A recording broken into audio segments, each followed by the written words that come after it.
They believed dignity could be measured by the price of a dinner invitation, but before the night was over, one quiet question would expose the poorest souls in the room.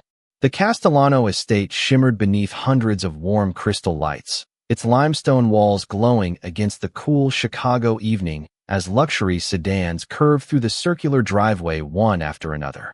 Inside the grand ballroom, polished marble reflected chandeliers that had watched decades of lavish celebrations, while a string quartet filled the air with soft classical music that floated between conversations about investments, private jets, and vacation homes along distant coastlines. Every guest wore confidence as naturally as tailored suits, silk gowns, and sparkling jewelry, each believing they belonged among wealth, influence, and unquestioned privilege. Naomi Carter moved silently through the room, carrying a silver tray balanced effortlessly in steady hands that had learned long ago never to tremble, no matter how heavy the burden became. Her neatly pressed black and white uniform blended into the background exactly as expected, because people like Naomi were rarely noticed unless something went wrong. She had polished every wine glass before sunset, memorized every guest's preferred drink, and walked nearly 7 miles across the sprawling mansion since her shift had begun before sunrise. Invisible people, she often reminded herself, survived by remaining invisible. Across the ballroom, laughter erupted around Victoria Ashford, whose elegant emerald dress caught every beam of light as effortlessly as her loud opinions captured every conversation. She enjoyed performing for wealthy audiences, especially when someone less fortunate happened to become the evening's entertainment. Standing beside her were prominent investors, socialites, and executives whose smiles grew wider whenever another expensive joke found an easy target. Naomi approached with a fresh bottle of sparkling water, carefully navigating between polished chairs and expensive shoes while keeping her eyes respectfully lowered. Just as she reached Victoria's table, a sharp movement interrupted her careful rhythm. "Hey!" Crystal wine glass tipped unexpectedly, crimson liquid rushing across the white linen tablecloth before splashing onto the polished marble floor. Gasps echoed for barely a second before amusement replaced surprise. Victoria slowly looked down at the spreading stain, then lifted her gaze toward Naomi with theatrical disappointment. "Look what you've done," she announced loudly enough for nearby conversations to stop. Naomi glanced at the overturned glass, instantly recognizing what had happened. She had never touched it, yet every eye had already settled on her uniform instead of the table. She opened her mouth gently. "I'm very sorry about the inconvenience. I'll clean it immediately." Her calm voice only encouraged more laughter. "Of course you will," Victoria replied with a smile that never reached her eyes. "That's what maids are for." Several guests chuckled openly. One man shook his head as though witnessing an amusing performance instead of a human being swallowing humiliation. Another guest casually lifted a phone, pretending to check messages while angling the camera toward Naomi. No one objected. No one questioned the accusation. The stain on the tablecloth suddenly mattered less than the invisible stain they had already placed upon the woman standing before them. Naomi quietly knelt to gather the broken pieces of crystal with practiced care, making certain no one nearby would accidentally step on them. Her expression never changed, though the silence inside her grew heavier with every passing second. From the far end of the ballroom, hidden beyond a row of towering marble columns, Vincent Castellano watched everything without speaking. His tailored charcoal suit blended almost perfectly into the evening shadows as his blue-gray eyes moved slowly from the shattered glass to the faces surrounding Naomi. He did not interrupt. He did not raise his voice. He simply observed each smile, each laugh, each comfortable expression that revealed far more than any introduction ever could. And for reasons no one in that magnificent ballroom could possibly understand, the dinner had already become something entirely different. Naomi lowered her eyes and carefully gathered each glittering fragment of crystal into a folded linen napkin, moving with the calm precision of someone who understood that dignity was often tested in moments when no one else bothered to protect it. The conversations that had briefly paused slowly returned, yet they carried a different rhythm now, filled with whispers disguised as sophistication. Victoria delicately lifted the edge of her gown as though the small puddle on the marble floor represented a far greater inconvenience than the woman cleaning it. Please be careful, she said with exaggerated patience. Some of these glasses cost more than a month's salary. A ripple of restrained laughter circled the table. One gentleman adjusted the cuff of his tailored jacket and smiled without meeting Naomi's eyes. Honestly, he murmured, good help is becoming impossible to find. Another woman softly added, at least she seems used to cleaning up mistakes. Naomi finished collecting the broken glass before reaching for a fresh towel from the service cart nearby. She quietly blotted the dark stain spreading across the expensive linen while speaking in the same gentle tone she used with every guest. I will replace the tablecloth immediately. Your dinner will not be delayed. Her words were professional, respectful, and entirely free of resentment. Yet that quiet composure somehow irritated Victoria even more. She leaned back comfortably in her chair and folded her hands. No, she said. Leave it exactly as it is for a moment. Naomi paused. Excuse me, ma'am? Victoria gestured toward the stained table with an elegant wave of her hand. Everyone should see what carelessness looks like. Several guests exchanged amused glances, as though they had been invited to a performance rather than a charity dinner. Across the ballroom, servers continued carrying silver trays while pretending not to notice. Years of working in luxury estates had taught them that silence often protected employment better than honesty.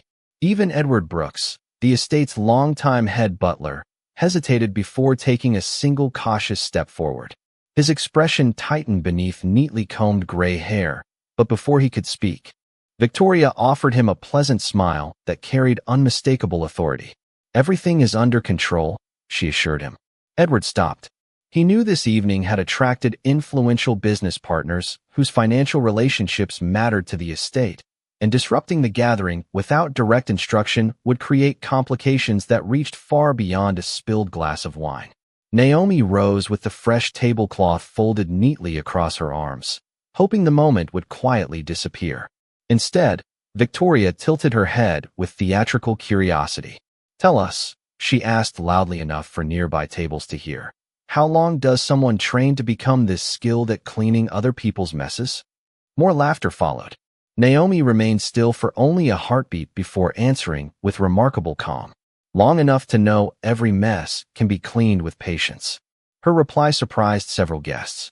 There was no sarcasm hidden beneath her words, only quiet honesty delivered without anger. For the first time, one or two smiles around the room faded slightly. Victoria, however, refused to surrender the spotlight. That sounds rehearsed, she replied. Someone must have taught you that. Naomi simply nodded. Yes, ma'am. My mother did. The answer settled over the nearby tables with unexpected weight. It was neither defensive nor emotional. It was simply true. Far across the ballroom, Vincent Castellano remained motionless beside the marble columns, observing not only Naomi's composure, but every reaction surrounding her. He watched who laughed first, who avoided looking at her altogether, who appeared uncomfortable, and who seemed entertained by another person's humiliation. Without saying a single word, he was learning far more about his honored guests than months of private meetings had ever revealed. The orchestra continued playing as though elegance alone could erase what had just happened, yet the atmosphere beneath the soaring ceilings had quietly changed. Every polished smile now carried the faint tension of people wondering whether the uncomfortable moment had truly ended or whether something unseen had only begun. Naomi replaced the stained tablecloth. With careful precision, smoothing every corner until the white linen looked untouched. She refreshed each place setting, aligned every silver fork exactly 1 inch from the plate, and stepped back with the quiet professionalism that years of difficult work had carved into her character. Thank you for your patience, she said softly before preparing to leave. Victoria did not answer. Instead, she reached for her crystal water glass and slowly rotated it between perfectly manicured fingers while studying Naomi with open curiosity. Tell me, she said, do you actually enjoy this work, or did life simply leave you with no better options? The question hung in the air with the sweetness of poisoned honey. Several guests leaned forward almost instinctively. They expected embarrassment. They expected excuses. Naomi folded her hands calmly in front of her apron. Every honest job deserves respect, ma'am. Her answer arrived without hesitation. One investor gave a quiet laugh. That was diplomatic. Another added, Someone trained her well. Naomi offered only a polite smile before reaching for the serving tray again. Across the ballroom, Edward Brooks quietly directed another server toward the dessert station while stealing brief glances at Vincent Castellano. During nearly 25 years of service, Edward had learned to recognize the smallest changes in the estate owner's expression. Tonight, Vincent remained perfectly composed. His shoulders never stiffened. His face revealed neither approval nor anger. Yet Edward noticed something others missed. Vincent had stopped accepting greetings from newly arriving guests. Instead, his attention remained fixed on the dining room itself, not watching the decorations or the musicians, but watching people.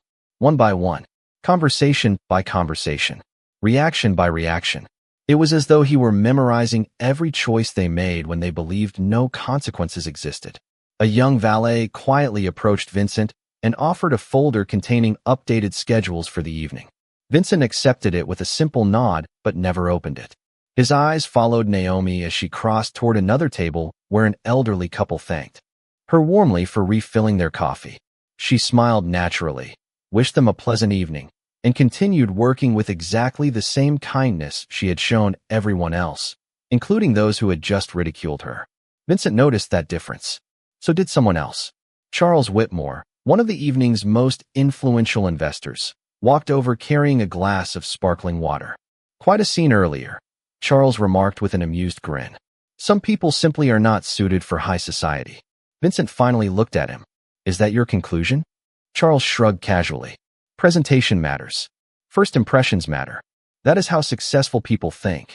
Vincent remained silent for several long seconds before replying with complete calm. Interesting. Nothing more. No agreement. No disagreement. Charles mistook the quiet response for approval and smiled confidently before returning to his table. Edward watched the exchange from across the room, puzzled. Vincent rarely wasted words, but when he answered with fewer words than usual, it often meant he was thinking far beyond the conversation everyone else believed they were having. Meanwhile, Naomi entered the service hallway behind the ballroom to retrieve another tray of freshly prepared appetizers. Away from the glittering chandeliers, the mansion became remarkably quiet. Stainless steel counters replaced polished marble. Warm kitchen lights replaced golden crystal reflections. A young dishwasher looked up nervously. "Are you all right?" he whispered. Naomi smiled with gentle reassurance. "I am fine. We still have guests to take care of." The young man nodded, though he clearly did not believe her. As Naomi lifted the silver tray once again and returned toward the ballroom doors, she had no idea that every graceful step she had taken throughout the evening had already become part of a silent judgment unfolding inside the mind of the one man whose opinion would soon matter more than anyone else's. The ballroom doors opened once again, and Naomi stepped back into the glow of crystal chandeliers carrying a polished silver tray filled with delicate appetizers arranged with almost mathematical precision. The scent of fresh rosemary and warm butter drifted through the room as conversations returned to business deals, charitable foundations, and luxury vacations, as though kindness itself had become another expensive accessory reserved only for certain people. Naomi moved quietly from table to table, offering each guest the same gentle smile regardless of how they had treated her only minutes before. She thanked those who accepted an appetizer, wished pleasant evenings to those who declined, and never allowed bitterness to appear in her voice. It was not because she had forgotten what had happened.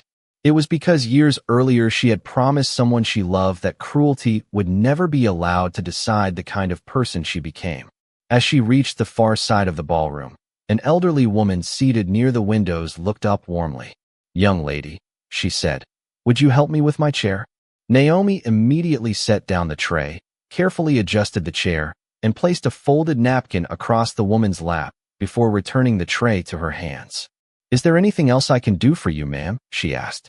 The woman smiled gratefully. "No, dear. Thank you for treating me like I still matter." Naomi's expression softened. Everyone matters. The exchange lasted less than 30 seconds, yet Vincent Castellano noticed every word from across the room. So did Edward Brooks, whose thoughtful eyes followed Naomi as she resumed her work without expecting recognition. Edward remembered the first morning she had arrived nearly 11 months earlier carrying a single canvas bag and wearing shoes that had already been repaired more than once. During the hiring interview, she had spoken little about herself, answering every question honestly, but never asking for sympathy. When Edward had quietly offered to arrange transportation because the estate sat nearly 20 miles outside the city, Naomi had politely declined. She explained that she preferred saving the money for someone who needed it more. Weeks later, Edward accidentally discovered that she often spent nearly 2 hours each way using buses and commuter trains because every dollar she saved helped pay for medication and home care supplies for her mother, Eleanor Carter, whose memory had slowly faded under the weight of Alzheimer's disease. Naomi never mentioned the burden to anyone. She simply arrived before sunrise every morning, worked with unwavering attention until evening, and then returned home to prepare dinner, organize medications, and sit beside the woman who no longer remembered her own daughter's name. On weekends, Naomi volunteered at the neighborhood community center, helping children with reading assignments because, as she once quietly told Edward, "Someone helped me believe I mattered when I was little. I should pass that gift to someone else." She accepted extra shifts whenever another employee became sick, never complained when unexpected events extended her workday, and quietly left fresh flowers beside the portrait of Mrs. Castellano every Monday morning, even though no one had ever asked her to do so. When Edward once thanked her, she simply answered, "Every home deserves to remember the people who filled it with love." None of the wealthy guests laughing beneath the chandeliers knew any of this. They saw only a uniform. They saw only a title. They measured a human being by the task she performed instead of the character she carried. As Vincent watched Naomi offer another tray with the same quiet grace she had shown since the evening began, something almost imperceptible changed behind his calm blue-gray eyes. He had built an empire by learning that the most valuable truths rarely announced themselves loudly. They revealed themselves in ordinary moments, when people believed no one important was paying attention. And tonight, while everyone else believed they were attending an elegant dinner, Vincent had begun to realize he was witnessing something far more revealing than any business negotiation could ever offer. The final dinner course was announced with the quiet elegance expected inside the Castellano estate, and dozens of uniformed servers stepped into perfect formation before gliding across the ballroom in practiced silence. Silver domes reflected the warm chandelier light as they were placed before each guest with almost ceremonial precision. Naomi carried the last tray toward Victoria Ashford's table, her steady hands showing no trace of the embarrassment she had endured earlier. She greeted every guest with the same calm courtesy, carefully placing each plate exactly where it belonged before preparing to continue toward the next table. Just as she turned, Victoria lifted her wineglass and smiled toward the surrounding guests. "Amazing," she said with an amused laugh. "She acts as though nothing happened. I suppose that is part of the training." A few polite laughs answered her. Charles Whitmore leaned back comfortably in his chair. "Professionalism," he remarked. "You have to admire that." Victoria tilted her head. "Or perhaps survival." Naomi paused only long enough to acknowledge the table with a respectful nod before continuing toward another group. Her footsteps remained measured across the polished marble floor, but behind her the whispers continued.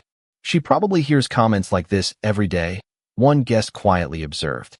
"Then she should be accustomed to them," another answered without hesitation. None of them noticed that Vincent Castellano had finally stepped away from the marble columns. His pace was unhurried, almost casual, as he crossed the ballroom with his hands loosely folded behind his back. Conversations naturally softened wherever he passed. Some guests smiled confidently, expecting a welcoming toast or perhaps an announcement about the evening's charitable donations.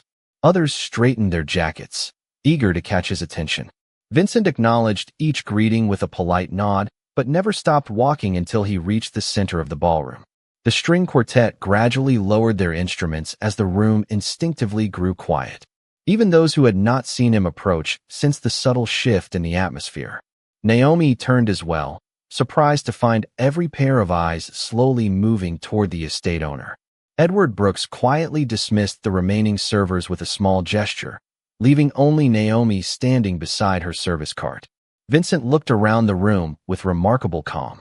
His expression revealed nothing beyond quiet composure, yet his eyes rested briefly on every table, lingering just long enough for people to become aware that they were being observed rather than admired.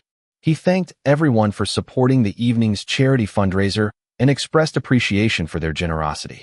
His voice remained warm, measured, and completely free of accusation. The guests relaxed again, believing the uncomfortable incident from earlier had quietly disappeared beneath the elegance of the evening.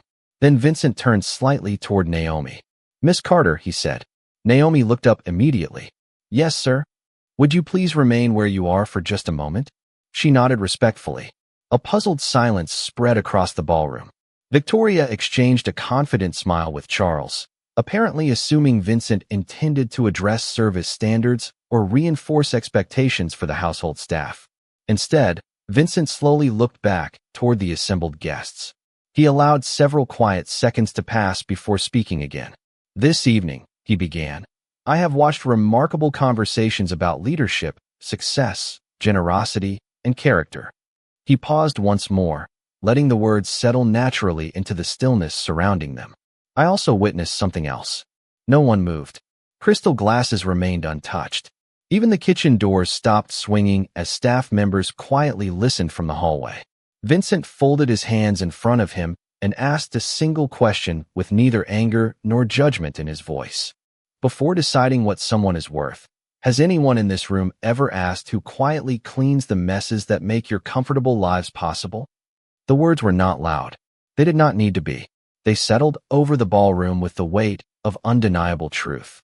For the first time that evening, no one laughed, no one reached for another drink, and no one seemed eager to become the first person willing to answer.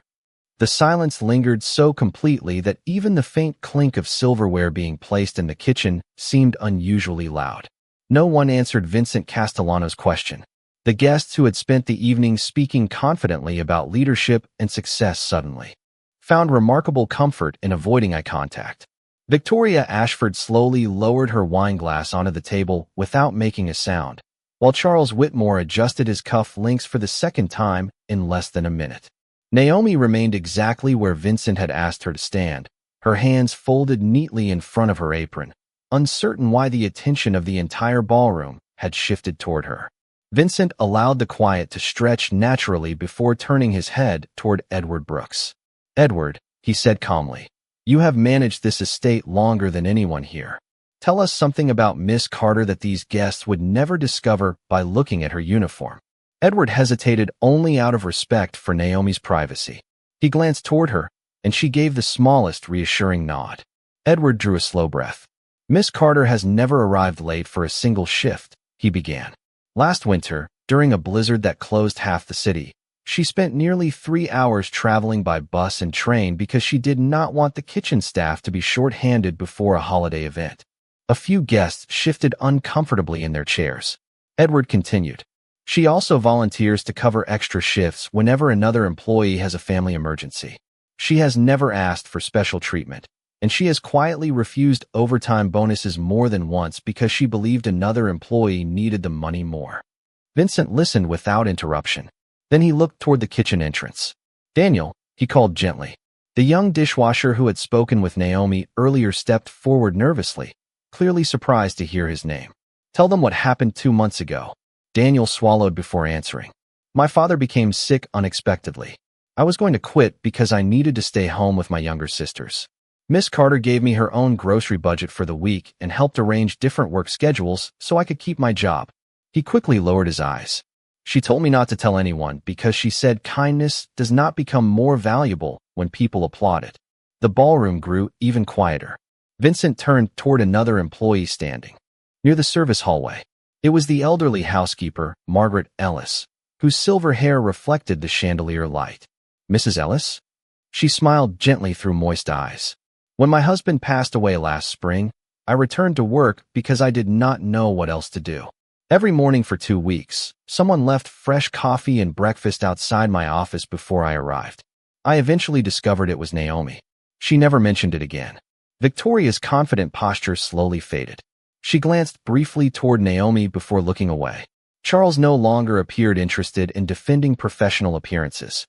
The elegant room that had celebrated wealth only minutes earlier now seemed occupied by people confronting something far more expensive than luxury. Vincent finally looked toward Naomi herself. "Miss Carter," he said with quiet respect, "did you tell any of them these stories?" Naomi shook her head almost immediately. "No, sir." "Why not?" She answered with the same calm sincerity that had guided every word she had spoken throughout the evening. "Because helping someone is not a performance. If people remember the kindness instead of the person who offered it, then it was enough." Her reply settled gently over the ballroom, leaving every polished table and glittering chandelier strangely insignificant. For the first time since the evening began, the guests were no longer looking at a maid. They were looking at a woman whose quiet character had exposed the poverty hidden beneath their own assumptions. No one spoke. The quiet inside the ballroom no longer felt uncomfortable. It felt unavoidable. Every polished surface that had reflected confidence only moments earlier now seemed to reflect something entirely different. People stared into untouched glasses of wine, adjusted expensive watches, or studied the intricate patterns in the marble floor rather than meeting the eyes of the woman they had dismissed so easily. Vincent Castellano slowly looked around the room, allowing the silence to complete the lesson before he added another word. "Character," he said calmly, "has a habit of revealing itself when there is nothing to gain." His voice remained measured, never rising above ordinary conversation, yet every sentence carried through the ballroom with unmistakable clarity. "Tonight, many of you arrived believing this gathering was an opportunity to demonstrate success. Instead, it became an opportunity to demonstrate values." Victoria Ashford finally cleared her throat. "Vincent," she began carefully, forcing a polite smile, "surely everyone understands that this has been misunderstood. We were simply joking." Vincent turned toward her without the slightest trace of anger. "A joke," he replied quietly, "requires everyone involved to leave with their dignity intact." The words settled over the room with remarkable weight. Victoria opened her mouth to respond, but no explanation came. Charles Whitmore shifted uneasily in his chair before attempting to ease the tension. "People make mistakes," he offered. "We should not let one awkward moment define an entire evening." Vincent nodded once, acknowledging the statement without accepting it. "I agree completely," he answered. "One moment should not define a person. That is precisely why none of you should have defined Miss Carter by one false assumption." Several guests lowered their heads. Others exchanged brief glances filled with quiet embarrassment. Edward Brooks remained perfectly still beside the entrance, watching the room transform in ways he had never witnessed during decades of service. Vincent folded his hands comfortably in front of him. "This estate has always welcomed successful people," he continued. "But success has never been the price of admission. Respect has." His eyes rested briefly on Victoria and then on Charles before sweeping across every table. "Anyone may possess wealth. Not everyone possesses grace." The sentence landed gently, yet no one seemed capable of escaping it. Vincent then turned toward Naomi. "Miss Carter," he said, "on behalf of this household, I owe you something that should never have been necessary." Naomi looked genuinely surprised. "Sir, an apology." The single word echoed more powerfully than any raised voice ever could. "You served this home with integrity while others measured you by a uniform instead of your humanity. That failure belongs to those who judged you, not to you." Naomi's eyes softened with quiet emotion, but she remained composed. "Thank you, sir," she answered simply. Vincent nodded respectfully before facing the guests one final time. "Ladies and gentlemen, every invitation extended from this house carries one expectation. Every person under this roof, whether guest, employee, vendor, or visitor, will be treated with equal dignity." He paused long enough for every face to absorb the meaning behind his words. "Those who cannot honor that expectation will not receive another invitation." No threats followed. No dramatic gestures. No raised voices disturbed the evening. None were necessary. The message was perfectly understood. Victoria slowly placed her napkin beside her untouched dinner plate. Charles quietly stared at the table without speaking. Around the ballroom, conversations disappeared completely as each guest recognized that the most influential man in the room had not protected his reputation or his business relationships. He had chosen to protect the dignity of someone whom nearly everyone else had failed to see.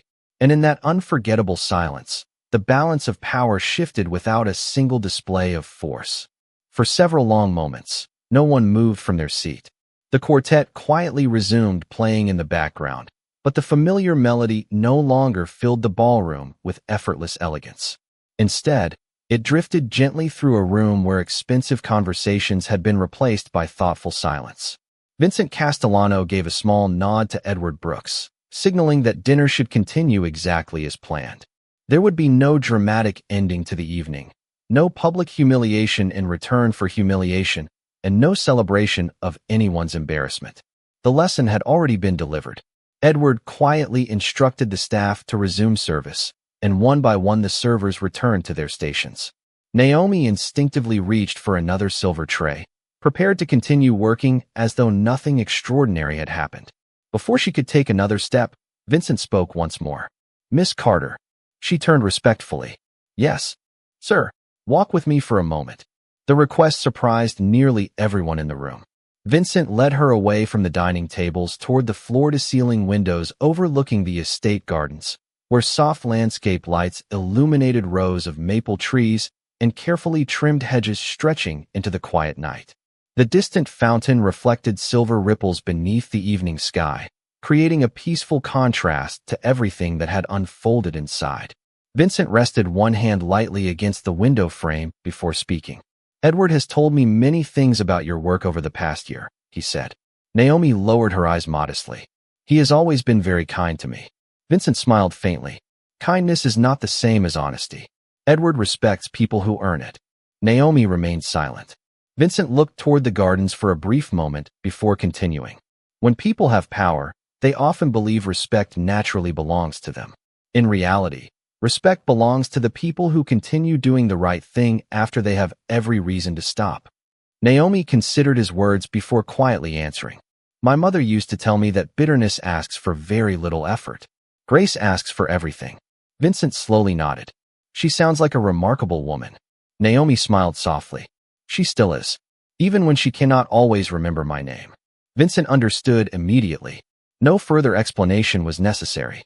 The silence between them became one of understanding rather than discomfort.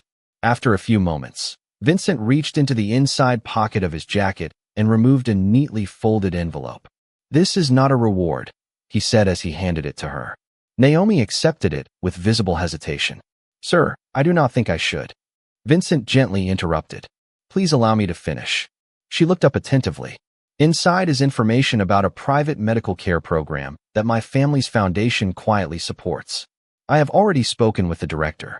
If you choose to accept, your mother's treatment, home assistance, and transportation will be fully covered."